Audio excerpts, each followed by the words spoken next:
So yeah, I'm actually Jewish. No way! Can you speak Jewish?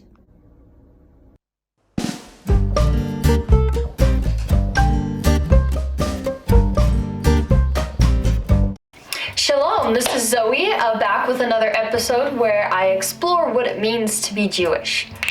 So in high school, let me kind of explain that little video there at the beginning. In high school, I had this friend who, when she found out that I was Jewish, she asked me, "Can you speak Jewish?" And I laugh thinking back on it because back when I knew that speaking Jewish wasn't a thing. It was either Hebrew or it was Yiddish. Even if I didn't really know how to speak it myself back then, still kind of don't.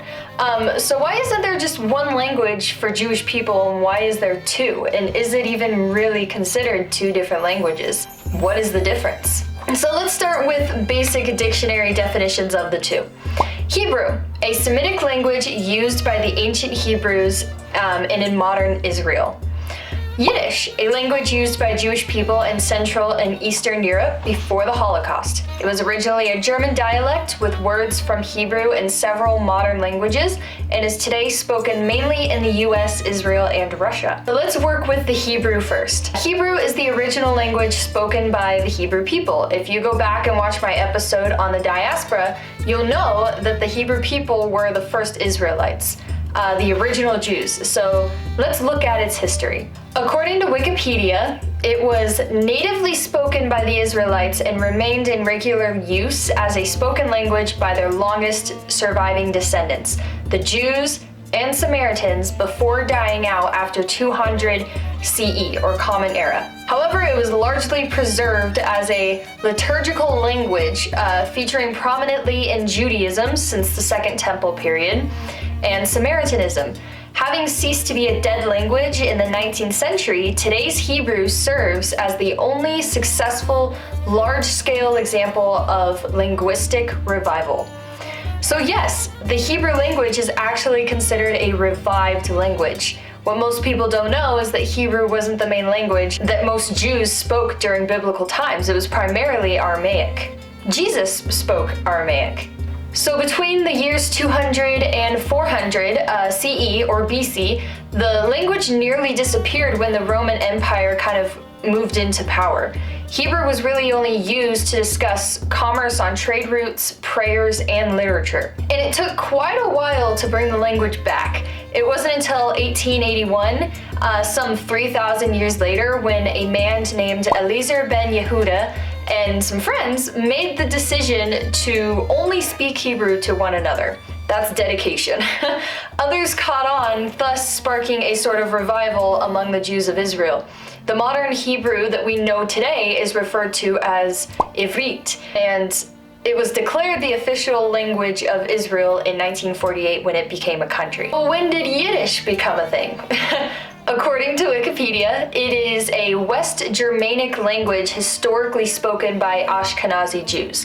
It originates from the 9th century Central Europe, providing the nascent Ashkenazi community with a vernacular based on High German, fused with many elements taken from Hebrew, and to some extent Aramaic. So in short, it's a fusion of Hebrew, German, and Aramaic. But get this, the term Yiddish, short for Yiddish Tatish, German, Jewish German, according to Wikipedia, did not become the most frequently used designation in the literature until the 18th century.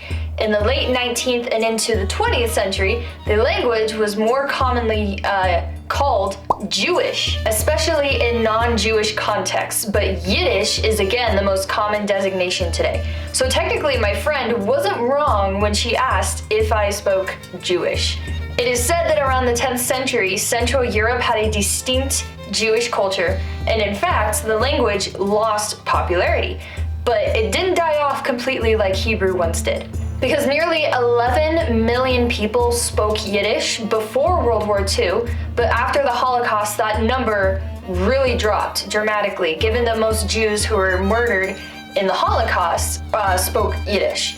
But since Israel opened up its arms to Jews around the world through Aliyah, which is going to be another episode in itself where I talk about what Aliyah is, That number has been slowly growing. A study from Rutgers University found that in the year of 2021, there were 250,000 American speakers, 250,000 Israeli speakers, and 100,000 in the rest of the world, for a grand total of 600,000 people speaking Yiddish. Although neither of these languages are exclusive to location, you'd most likely hear Hebrew in Israel, and if you were in Europe, you'd most likely hear Yiddish. So, thank you for joining me today. Shavua Tov.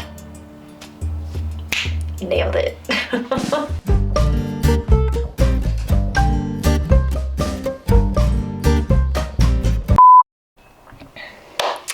Okay.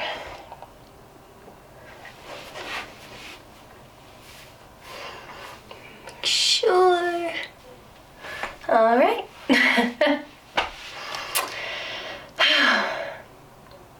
Shalom.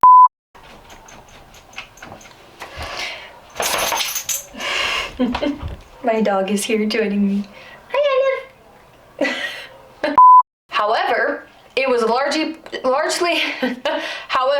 largely preserved as a liturgical. I don't know how to say that word. However, it was largely preserved as a liturgical language